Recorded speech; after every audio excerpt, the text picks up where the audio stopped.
Welcome to Prose Cons, a podcast by writers for writers, brought to you by Precipice Fiction.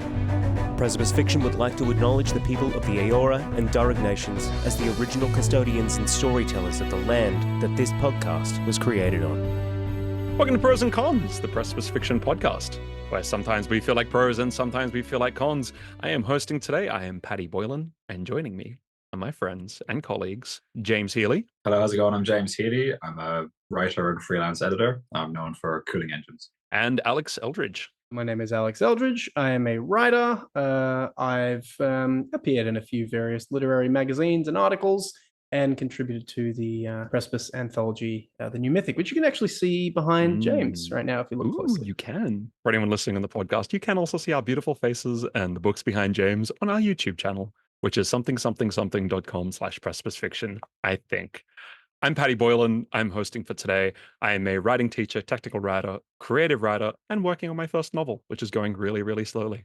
Really, really slowly. So don't feel too bad, anyone out there who is stalling on their novels. I think everyone does it when it's their first time. It's hard. It's It's real hard. Although, Alex, you've actually written what? You smashed out a few? Yeah, I've got a few drafts and nothing that's completed, but yeah, sure. Yeah, but you've got like a stack of books as tall as I am in various forms. So I feel like that's something. I feel like It's that's definitely something. not insignificant. As a tradition, I'm going to go around and ask you lads what you've been reading or playing or watching recently. Alex, what have you been up to literary-wise? I've been reading The Last Tycoon by F. Scott Fitzgerald, which is basically the last book that he ever wrote. It was found sort of in manuscript form and sort of compiled by his editor and then put out. It's pretty good so far. I like it. And before that, I was reading The Troop by Nick Cutter, which is very violent and very disturbing. But yeah, I liked it. Okay. Wow. I've heard of neither of those. They're good. Good books. Good is good. Good is good. Good is good. James, how about yourself?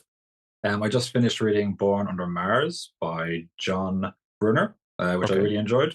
Kind of set in a future where society is inhabited space. It's set from the perspective of a Martian who kind of wakes up after having been kidnapped and questioned about something, and he kind of ends up trying to figure out why he was targeted for this, and he kind of ends up beginning to uncover a universal conspiracy, which is really, really well done in that the Martian society has sort of been this overlooked society, which is kind of like almost the kind of people inhabited Mars and then they kind of moved out into space. So Earth is kind of still the main thing, and Mars is just sort of like this little forgotten offshoot.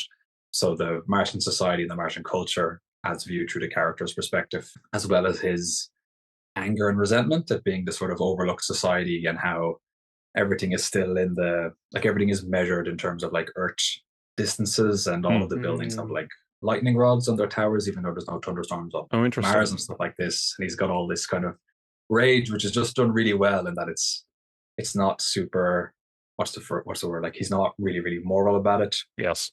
He's not really righteous. It's kind of just done in the right petty, bitter kind of way to just make it feel really authentic. I like that. Yeah, great story. Yeah, really, really good. I highly recommend it. Really short. But yeah, really good read. I'd be interested to find out what his background was, or if it was coming from a place of marginalization. Yeah.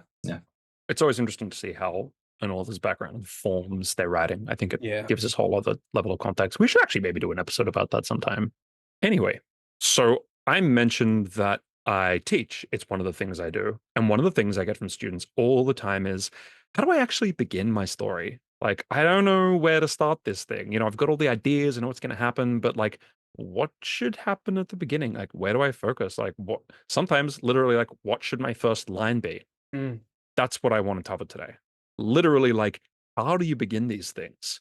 I mean, it's something that literally every writer of every format, TV shows, poems, plays, back of napkin, is going to encounter. And it's something that we're all going to have to wrestle with. What do we do at the beginning of a story? First off, we're going to talk about what is the beginning of a story for? And we're going to talk about the beginning of a story in general. Sort of like, let's say, first chapter, first few scenes, first few chapters, right? Beginning chunk.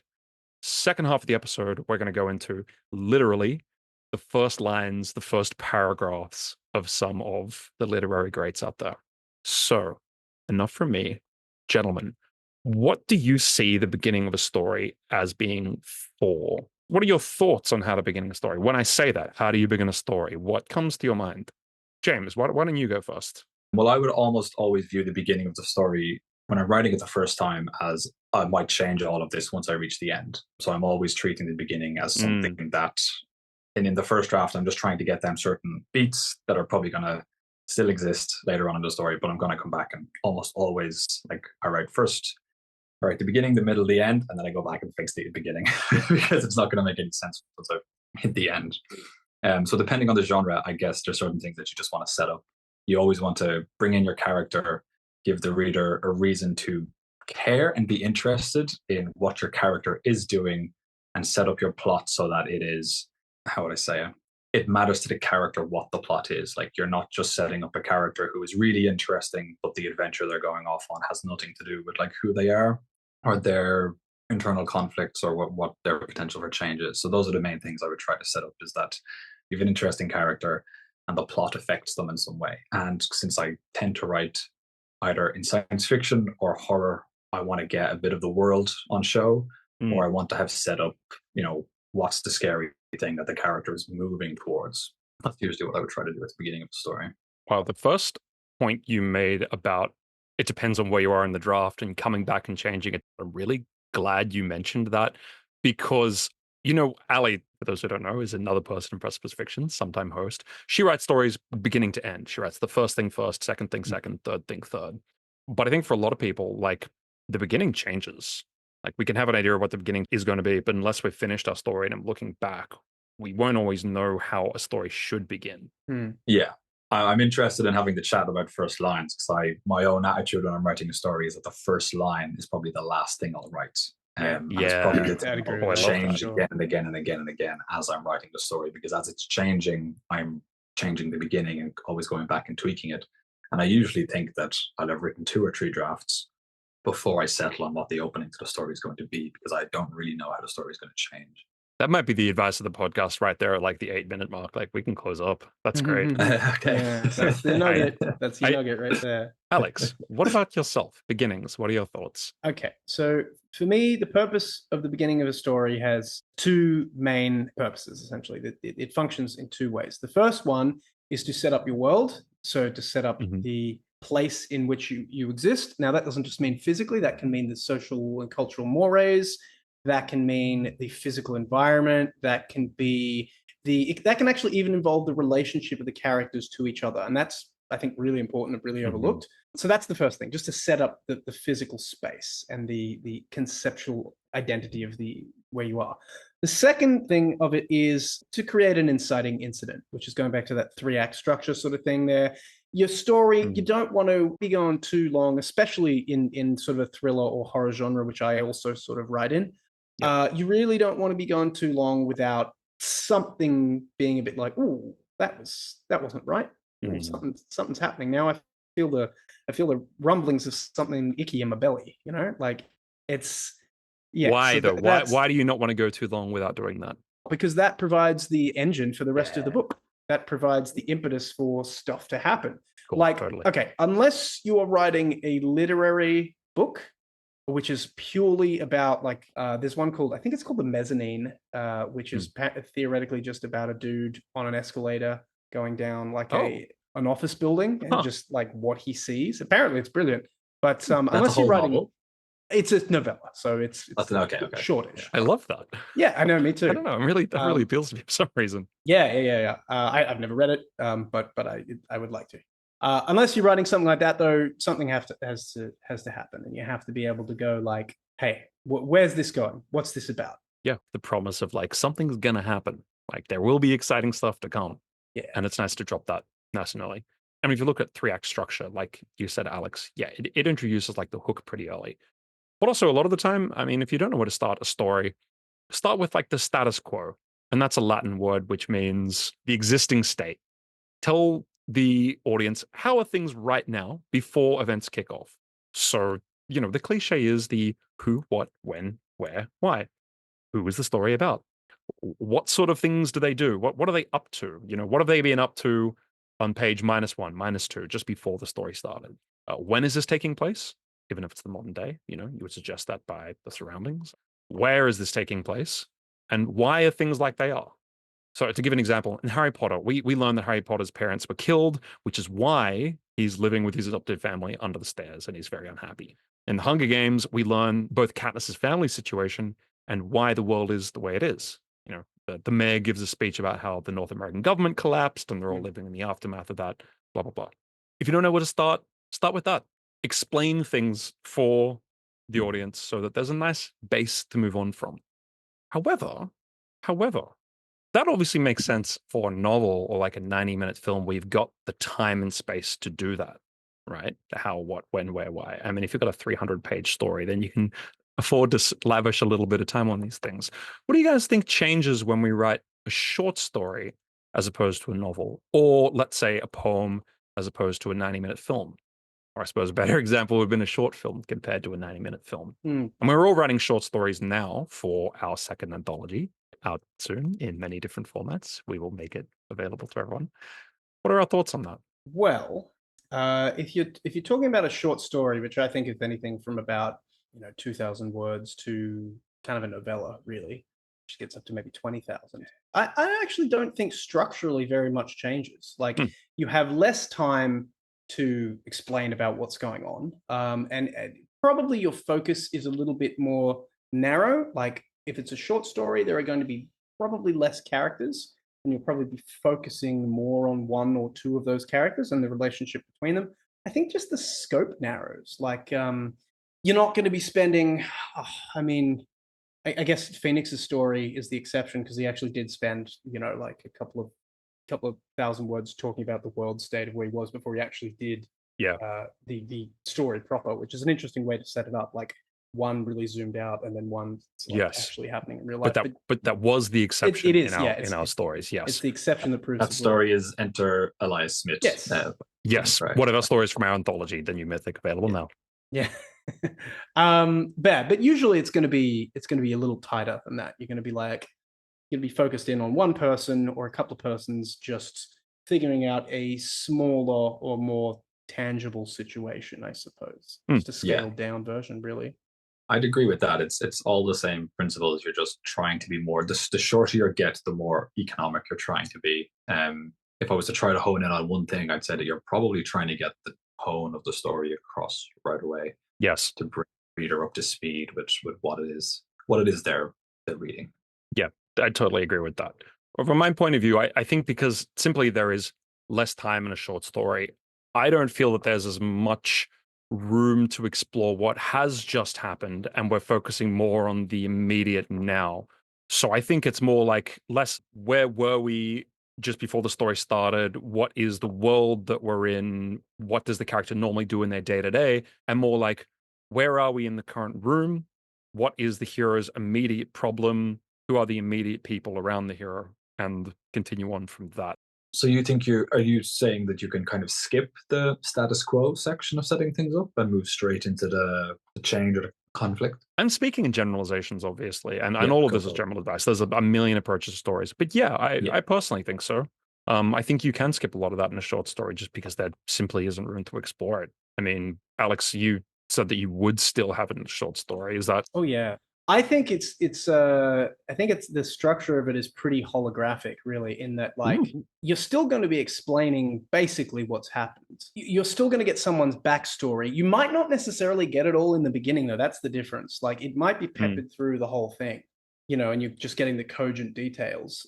So in that respect, I mean, a fun one that I always like, and one of the stories that I'll show here is going to utilize that, is in media res, which is I think Latin for as it happens, or in the present. I don't know. It's something like that. Yeah, I don't know what the translation is, but I know what it means. Yeah, but basically it means we're coming to it right in the middle, and that's a really good way to like kickstart things and be like, hey, this is happening right now.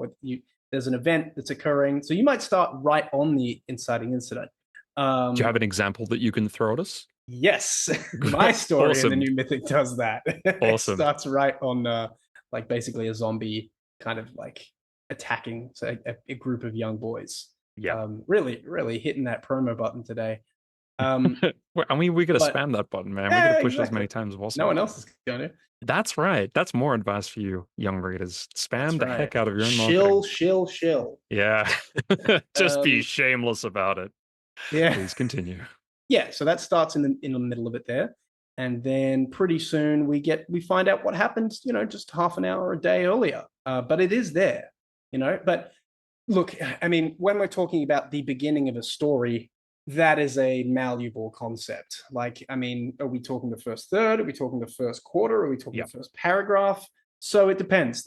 When that context is introduced, is actually a little bit in. I'd say it's kind of the first part of the next bit of the story, or maybe right at the end of the beginning. So there's no hard and fast rules. I mean, you could even do something where to keep tension up, you're just slowly peppering bits of information through the whole story, and maybe there's one big gap of information that you don't find out until the last third of the book. Boy in the striped pajamas, for example, tension. Right? Yeah. Without giving anything away, one of those books where the status quo is not fully explained, and that's kind of the point. There's vital information that's held off to the end. But we're still given enough stuff at the beginning to work with. We're still given enough stuff to orient us in at least, like, who are the immediate characters around us? What is the tone? How does the main character feel? But yeah, a lot of this, I think, is how long is a piece of string type stuff. There's so many different approaches, and there's so many exceptions that prove the rule, which you'll find. But I think as a good rule of thumb, establish the status quo, right? If you don't know what to do, you can't really go too wrong with that. There's a reason why most stories do that in the first, 30 pages, 50 pages, something like that, if it's a novel, even less. So that's all great advice for starting the story in a general sense. First chapter, first few chapters, first few scenes. But how do we actually start the very start of a story? Because as you were saying, James, the first line is really important and also really difficult. Like, we all know that we want to start off with a bang. Like, how a story starts, it's a what do people say? Like, first introductions are the most important when you first meet someone. When you first start reading a story, it's that first line that's going to grab you and make you think like, okay, maybe. So setting that up is really important. So what I'd like to do is show 6 different approaches which different literary greats have used to start their stories. And I'm going to give examples from these great books, and hopefully we can unpack them a little bit and talk about if we like them and what we think is great. And Alex, James, if you have examples of your own of some really, really banger opening lines or opening paragraphs, then please hit us up with them as well. Okay, here we go. Number 1 on my list.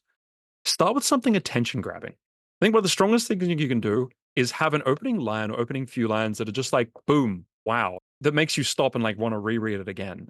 Here's an example from a work called I Was Told There'd Be Cake, which I absolutely love as a title. I think that's brilliant. By someone called Sloane Crosley. I'm sorry if I'm getting that name wrong. Sloane Crosley, I Was Told There'd Be Cake. Here it is. As most New Yorkers have done, I have given serious and generous thought to the state of my apartment should I get killed during the day. Like that. I really like it. It's very good. I think what it does is it grabs you immediately because like it's sort of funny, it's witty, it makes you think. Do you guys like that? Do you have any thoughts on that? Yeah, it immediately sets up the status quo. Like, I am living in a city where people think regularly about what their apartment would look like if someone were to find it after they were killed. Like, that says a lot about the society that they live in. Yeah. It makes you curious then to read on and find out what are the things that they think are important, what are the things that they think are worth representing and worth hiding. Or you can think, well, is that really how all New Yorkers think, or is this just your weird neurosis? That's another option. Yes, it also establishes a little about the character himself. It establishes the where, it establishes the kind of everyday. Yeah, that line alone does a lot of heavy lifting. Oh, yeah. And it's funny. It's very funny. Yeah. Okay, how about this one? As for lines which are attention grabbing, tell me if you guys know where this first line is from, and I think you will. It was a bright, cold day in April, and the clocks were striking 13. Ooh. It's 1984. Yeah, that's 1984. That's good. Yeah. I actually think that, for my money, might be the best opening line in fiction. I think that's hard to beat. It's a good one, yeah. It makes you curious as to be like, what's going on here? Yeah. And from there, everything unfolds. That line really sets the whole tone of the story, I think. Mm-hmm. Okay, cool. So we can start with something attention grabbing. That's good. But what about placing us immediately in the action? That's my number 2. A story that places us right in the middle of the story as it's happening. We were somewhere around Barstow on the edge of the desert when the drugs began to take hold. Mm-hmm. Do you guys know where that's from? That's got to be Fear and Loathing. Fear and Loathing. That's Fear and Loathing in Las Vegas. Yeah. The epic drug odyssey begins right in the middle. Like they're just crossing through the desert toward Las Vegas and the drugs are just hitting. So we're there like right at the exciting moment as it unfolds. Something else that one is doing is that it really just sums up what the story is going to be like, which is very important.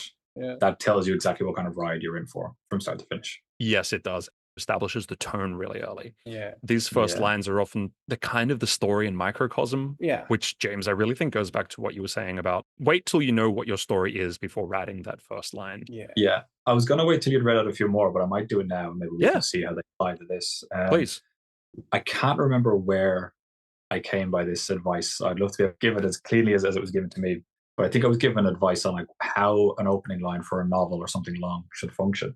And one thing that it should do is that it should essentially be able to serve. This obviously doesn't apply to every case. There's all sorts of different ways of doing it. But your first line should be able to sum up your entire book. It should tell you what the whole story is going to be about. I love that. Because if you do that, you're communicating to your target audience. One, you're going to like this. And then two, like this is what the journey is going to be. And if you like this opening line, you'll like the whole thing. How literally are we to take that? Like when you say the opening line sums up your whole book, I take that as sort of like a metaphorical kind of like give them the tone, give them the broad strokes. You know, it's not literally like, and Johnny will die at the end. No, nothing like that. But you know, it'll just be something that tells you like this is the whole. This is what it's going to be. The one I'm thinking of that is like almost the perfect one is the opening line from Stephen King's The Gunslinger, which is a perfect opening line for this book and a really good opening line for the entire series, which is simply the man in black fled across the desert and the gunslinger followed. I think it's just as simple as that. I almost used that as one of my examples, so I'm glad you did. Yeah. Kind of has this sense of strangeness and kind of ominousness. It sums up entirely the plot of the first book, and then generally the direction of the series, which is about the main characters pursuing this kind of dark figure, and it kind of reels you in, gets the tone across and everything. So I'm just to sum up, I think it should sum up the story, tell your audience what they're expecting.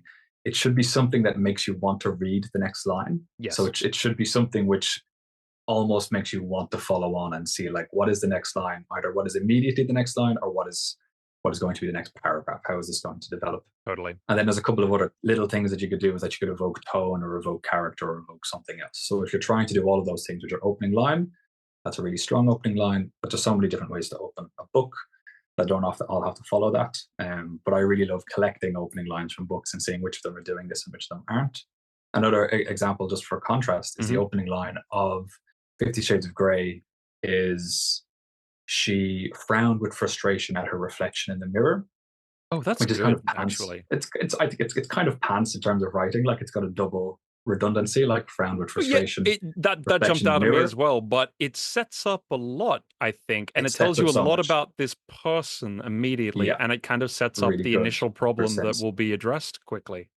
Yeah, speaks to the audience, tells them what kind of story it is, tells you a lot of the character. Like it's a really, really strong opening line in that sense. Game of Thrones as well, the opening of the first one is something to the effect of I've actually got it written down later on, but you do it. Okay, we'll come to that when we come to that. But yeah, I also found that online, and it's like, that tells us an awful lot. That really sets the tone. Yes, yeah. So that's kind of always what I come back to. And not every story is going to have that kind of thing, but if you're aiming for that or aiming for some of those, I think you're going to have a pretty strong opening.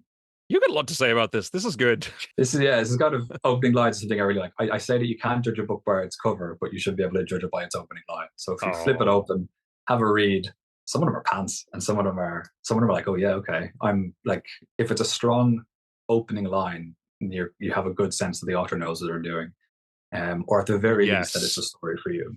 You're right. It also shows off the author's craft. So you can really show off your own writing chops in that opening line and people go, ooh, that's good. Their intention and their tone, and is it going to be lighthearted? Is it going to be comedic? Is it what kind of thing is it? So yes, judge a book by its opening lines. Yeah, I mean, there's worse things to do. And for those keeping track, that was our first Stephen King reference of the day. Okay, so I had this as number 6, but I've moved it forward to number 3 because it's directly relevant. Number 3 introduces to the story's settings and themes. Exactly what you were unpacking there. If your opening line can introduce us to the story's setting, but also its big themes and its tone, you've told the reader an awful lot in the beginning. And you can do it really economically with bangers like this. The story so far. In the beginning, the universe was created. This has made a lot of people very angry and has widely been regarded as a bad move. Hitchhiker's Guide. Yeah, well, I mean, it's one of the Classic books in the Douglas series, Adams. but Yeah. yes, it's The Restaurant at the End of the Oh, Universe it's by the Douglas second one. Adams. Yeah, the Oh. second one. Oh, I there mean, you go. what an opening line, right? It tells you it's a comedy, it's Yeah. existential and absurdist, it's science fiction, and it's very large in its scope and ideas. And it's funny as fuck. It's such a good line. Okay, number 4, engage our curiosity. So I think we can also think about this as establish a question that needs an answer. And one of you guys might have already mentioned this. If we can ask a question at the very beginning, it will make the reader go, ooh, that's interesting. What is the answer to that? I immediately want to keep on going. So this is by Donna Tartt, and it's The Secret History. The snow in the mountains was melting, and Bunny had been dead for several weeks before we came to understand the gravity of our situation. Read it one more time. The snow in the mountains was melting, and Bunny had been dead for several weeks before we came to understand the gravity of our situation. What do we think of this? Well, that's I have read the Secret History, and that's like the whole first half of the book. Okay, right. It's basically it's bifurcated into 2 things. It's like, here's the mystery. How did we get to this point? Here's the mystery. Here's the history. Yeah, exactly. Yeah, exactly. But yeah, that's what it is. It's all the whole time. You're like, how did this guy die? What happened? And it's all going through that point. And then the second half is kind of, well, where do we go from here? Yeah. Who is Bunny? Why are they dead? What's so gravitatious? I made that word up, but there it is, about their situation. Gravitatious, baby. Gravitatious. We can make up words. No, I like that. I think I'd also like to point out that asking a question the first half, or asking a question the opening of a story, is a double-edged sword, because as a writer, you want to be aware that if you get the reader to ask certain questions, which aren't things that are intended to be main focuses, always try to look out for that, because you might end up getting the reader thinking along a completely different line than how you wanted them to. So try to be quite focused in the questions that you're trying to evoke at the beginning of the story. Kind of don't throw in a little bit of philosophy about the nature of war at the beginning of a story just as coloring, because if your story doesn't go on to be about that, you might give people the wrong impressions. Really good advice. Again, I like the opening can be a sort of microcosm for the story as a whole, and if it's not, it can really throw people off. And yet another reason why, again, you might want to consider going back to this at the very end, because I think as anyone who's tried to write, anything at all, knows a story mutates over the writing. You can think you're writing one thing, and the story's like, no, I'm going to be this. And at the end, it's something completely different. So wait, hold off, and then approach your very first line. Number 5, give us captivating imagery. So I wrote this because I found this example, and I think it paints such a stark, really strong picture that the story's off to a bang straight away. I've never read this, always wanted to. Alex, I'm almost certain you have. Well, actually, both of you, I'm almost certain you have. The most merciful thing in the world, I think, is the inability of the human mind to correlate all its contents. We live on a placid island of ignorance in the midst of black seas of infinity, and it was not meant that we should voyage far.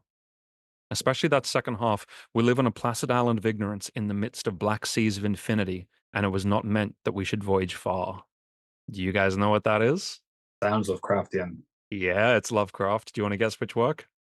I would take a leap at The Call of Cthulhu. It's The Call of Cthulhu by Lovecraft. Yeah. Also, the reference to the sea and the depths there, I think, is quite good. Yeah, that line almost sums up his entire bibliography. Almost his entire attitude towards it really does. Yeah, yeah. And it does so as well with, I think, a really stark visual metaphor. The idea of where this little island and there's this dark sea around us and we shouldn't venture far. And, we obviously imagine what happens if we do. I love that. Yeah. Okay. Number 6. This is the last one. Give a promise of danger or excitement. So we mentioned before, I think Alex, you mentioned that you want to give these little things that will give a sense of like, keep reading, like exciting things will happen. And if you Promise can put them, it gets good. yeah, that's what it is. It's I promise it gets good.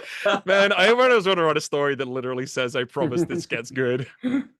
Yeah, actually, I take back everything we've said over the last 40 minutes. That's what you want your opening line to say, in a sense. Like, it's just, it's a promise of, please trust me. I know it's a lot of words, but like, it is going to get good. Oh shit, this isn't actually the example I was going to give, but that reminds me of, have you guys read Slaughterhouse-Five by Kurt Vonnegut Jr.? It starts with the word listen. It starts with the word listen. It's telling you to listen and pay attention. It's like, it's almost like cheating, I think. It kind of is like saying, this is going to get good. But by saying listen, he's like, no. You're going to pay attention to what I'm saying right now. Well, I've got another one like that as well. And this is actually another Stephen King one, but it's the beginning to The Mist. And it's just, let me bring it up. So it's just literally, this is what happened. That's it. That's the line. This is what happened. That's so good. I think it's great. It's just like, hey, I'm going to tell you a story. Yeah. You could even start off with, and look, it's not as simple as that, because you're coming back to the tone and things of what it's doing. Like these lines they sound very simple, but they don't do very, very specific things. Yeah. So like, you could even say something like, I'm going to tell you a story, and the way that you craft that sentence, it kind of has its own gravity or its own sense of, whatever. So this book, for example, this is what happened. It's about basically this mist that comes. It's literally called the Mist. And these people get trapped in a supermarket, and it's just sort of a wild, crazy adventure. So this first line is almost saying like, hey, look, I know this seems kind of weird. I know this seems wild, but hear me out. It actually ties back, because it's part of it's a bookend. Like, the guys actually wrote down his experiences, and this is what happened is like just him literally going, well, okay, this is what happened. Like, it in a very subtle way, it conveys like, hey, there is a real person who is like conveying these ideas. This isn't some high up narrator who's just like, well, it's literally a person going like, hey, this is what happened. This is how it went down. Let me now relay to you the story. So even something as simple as that has this very specific messaging in it. Does that make sense? Yes, it does. Yeah. And without going too far off the rails, I really, really like prose styles that mimic natural speech a lot. Like when the prose itself mimics speech, because we do say things like, this is what happened, and we do say things like listen. I think that's really attention grabbing, and I think prose is sometimes a little too cold and doesn't explore that enough. But I digress. I agree. The actual example I had, so okay, going back 20 minutes, this was number 6, give a promise of danger or excitement. This is from All the Light We Cannot See by Anthony Doerr. Did either of you guys see the TV show? No. I've heard of it. I didn't think it was very good myself, but apparently the book is great. Set in World War II. Okay, I'm just going to read it. That's the same author as the Boy in the Striped Pajamas, I believe.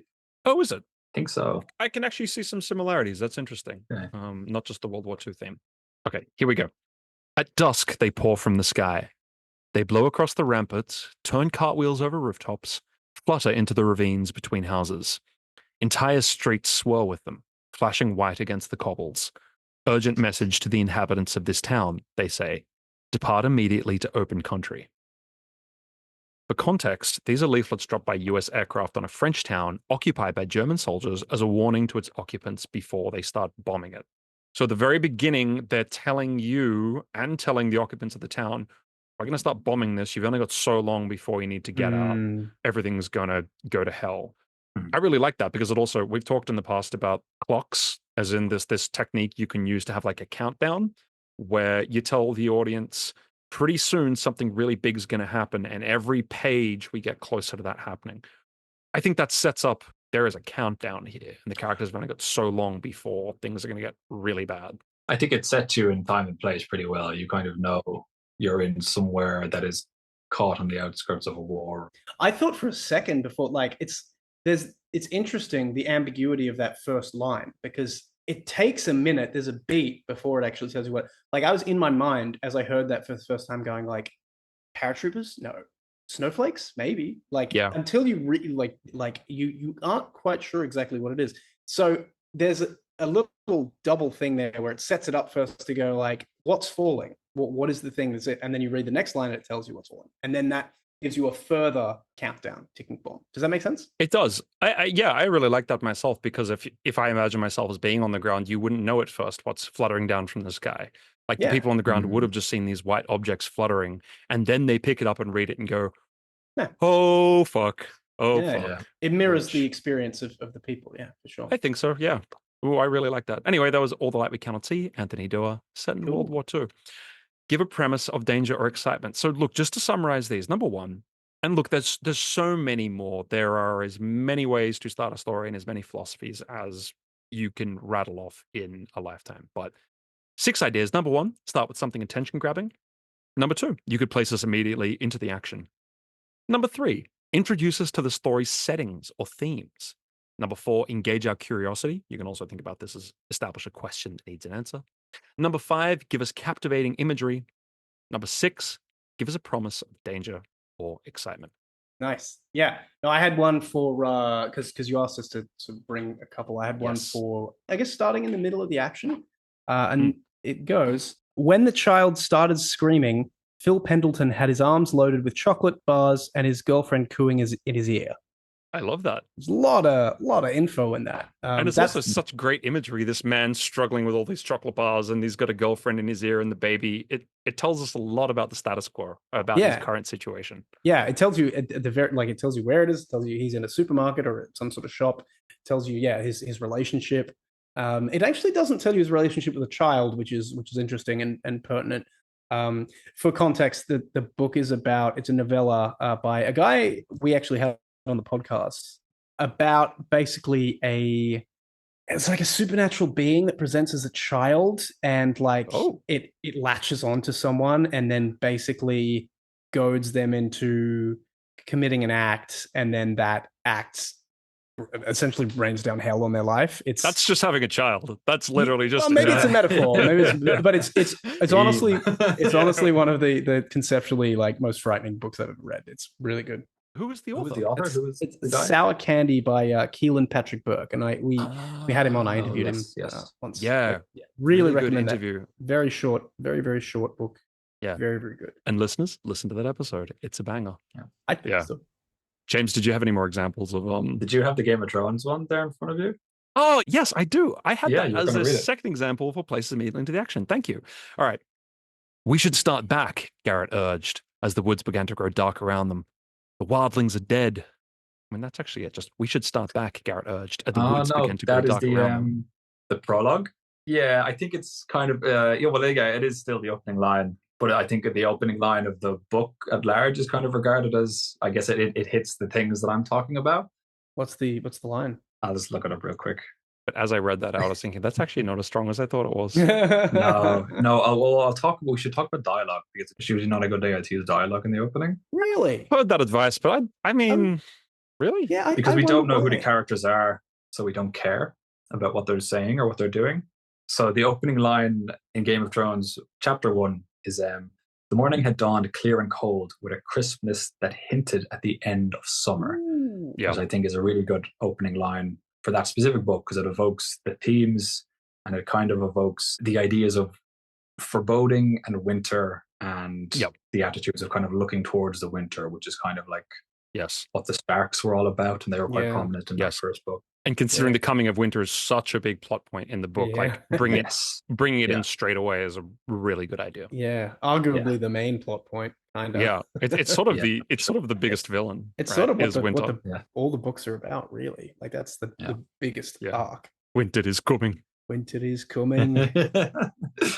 Well, Paddy touched on something there, in that the opening of the prologue for Game of Thrones is a line of dialogue, and the advice that I usually hear is that you shouldn't typically use dialogue in the opening line, because it's so early in the story that we don't know where anything is or who anyone is or who any of the characters are. So it's usually not the strongest way to open a story, because we don't care about what these strangers are saying, essentially, that you're introducing speech before you're introducing the characters who are speaking.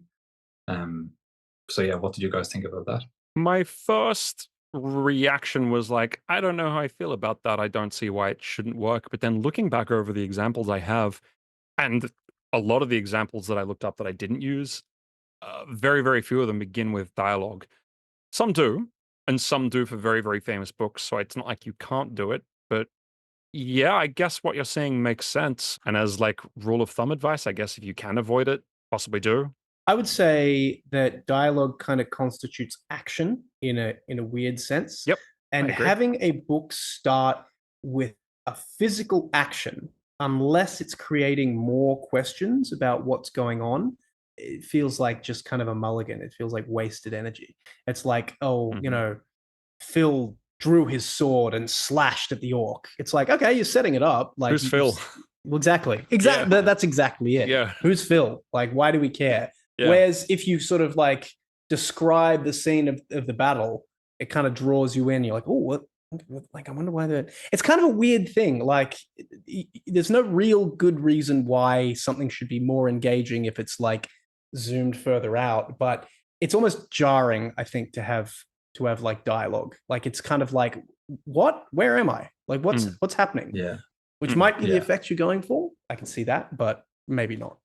Yeah, I feel any line of dialogue would just be better if it comes after the context of what the dialogue is being said in. So no matter how good your opening line of dialogue might be or how exciting it is, it would always be just that little bit more exciting if it followed a line on that told us where these characters were and what the context of the line was. Even just a little bit of context. Yeah. Yeah, even just a single line, I think.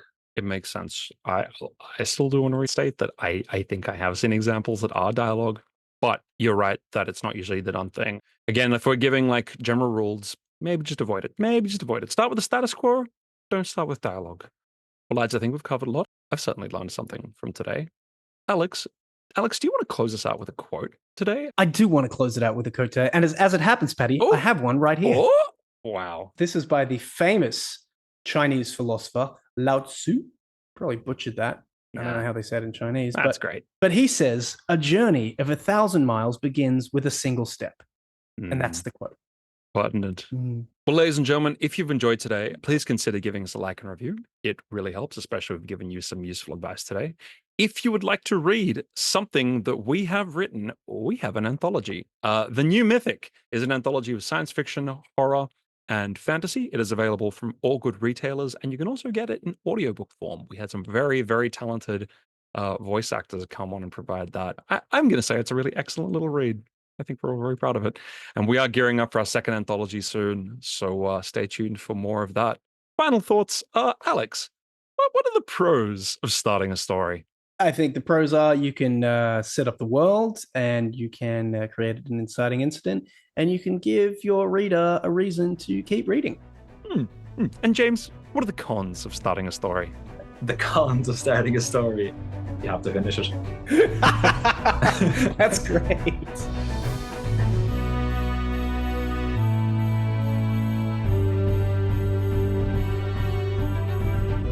You're listening to Prose and Cons, the Precipice Fiction podcast.